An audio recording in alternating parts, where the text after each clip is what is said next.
québécois des armes à feu.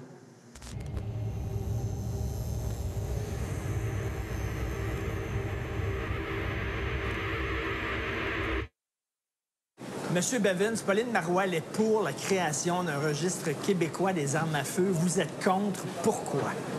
Écoute, le homicide avec arme à feu chez les gens légalement licenciés, c'est inexistant. Ça prend combien de temps enregistrer une arme à feu? C'est pas une question d'enregistrement d'armes à feu en tant que tel. Non, mais on peut le faire sur Internet. Ça prend 5 minutes. Oui, c'est sûr, c'est pas la question de le temps que ça prend pour enregistrer une arme.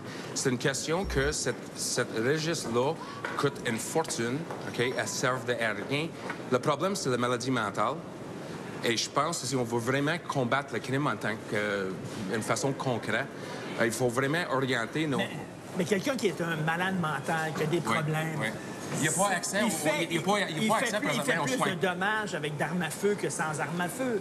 S'il se promène avec un couteau, il va tuer beaucoup moins de monde que s'il se promène Le problème avec les armes à feu enregistrées au Canada est inexistant. Depuis 2003, on a eu 46 homicides, OK, depuis 10 ans, avec une arme enregistrée aux personnes auxquelles qui étaient licenciées. Donc, ça fait 5 par année. Vous le saviez, Richard, qu'il y a eu 16 enfants cette année qui s'est touffés par les hot dogs. Si on veut vraiment faire une différence, bannons des hot dogs. Et c'est quoi votre problème, là? C'est que pourquoi vous ne voulez pas enregistrer vos armes à feu? Vous avez peur qu'on sache, qu'on connaisse le nombre d'armes à feu que vous avez dans votre maison? Ça prend pas de temps, c'est 5 minutes sur Internet. C'est pas une question d'enregistrement, c'est que le registre criminalise les gens qui sont pas criminels. Ça criminalise pas.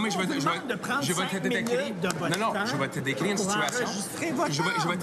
On vous empêche pas d'avoir une arme, on vous retire pas votre arme, on vous retire pas vos munitions. On dit je vais te décrire une situation.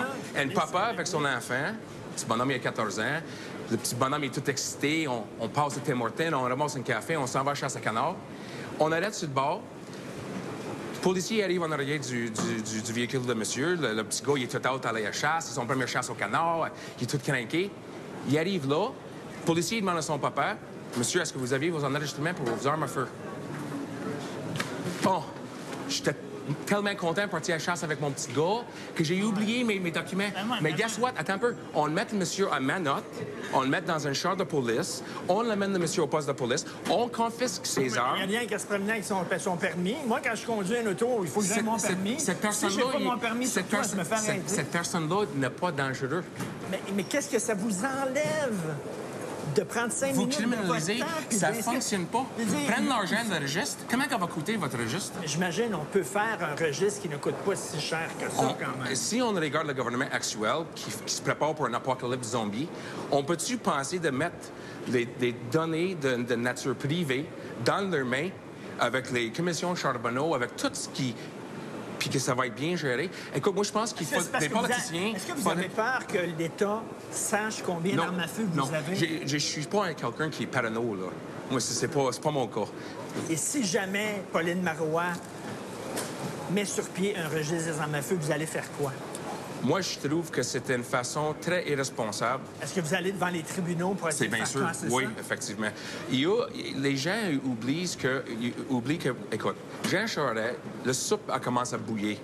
Il était dans comme un chaudron de cannibale. L'eau bouillait et puis M. Charest, il était en train de cuire avec l'histoire des étudiants. Il fallait qu'il trouve une hot button, là, une chose là, qui va provoquer un soutien pour le monde, quelque chose d'émotif et bon. Fait qu'il relancé cette histoire-là. S'il y avait quelqu'un qui se pointait ici avec un arme à feu, vous seriez inquiet quand même. Non, j'ai sauté dessus. Quelqu'un qui se promène avec un arme à feu. Non. Ça se peut qu'il y en a. Merci beaucoup. Merci, Charles. Are you packing? I am not. You're not packing. Après la pause, une entrevue avec Marie-Paul Ross.